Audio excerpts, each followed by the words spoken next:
Why does God seem so violent in the Old Testament? Well, here's the thing: God doesn't seem violent in the Old Testament, but is violent in three ways. Sometimes God acts violently, like directly, right? Such as in the flood story in Genesis.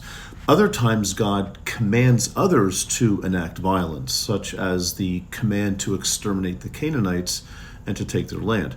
And on other occasions, God turns a blind eye to violence done by humans, such as one of my favorite examples is in number 30, where the Israelites kill the Midianite men, boys, and non-virgin women, but take captive the virgin women and girls to do what? To divide them among the soldiers and the priests. And this doesn't just happen in the Hebrew Bible. We see divine violence in the New Testament as well. For example, in the story of Ananias and Sapphira in the book of Acts, chapter 5, check it out, and then throughout the very bloody book of Revelation.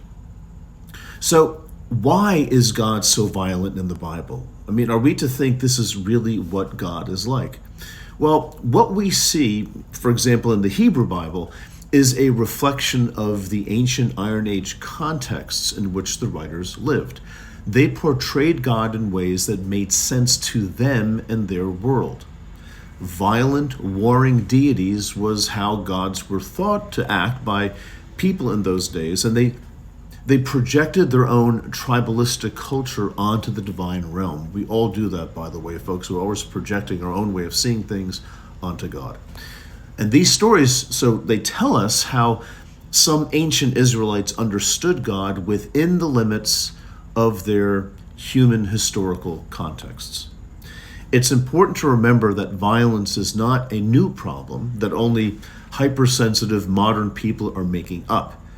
Readers of the Bible have been thinking about this and troubled by it for 2,000 years and more, such as, for example, the theologian Origen in the 3rd century, who condemned divine violence as unfitting for the true God.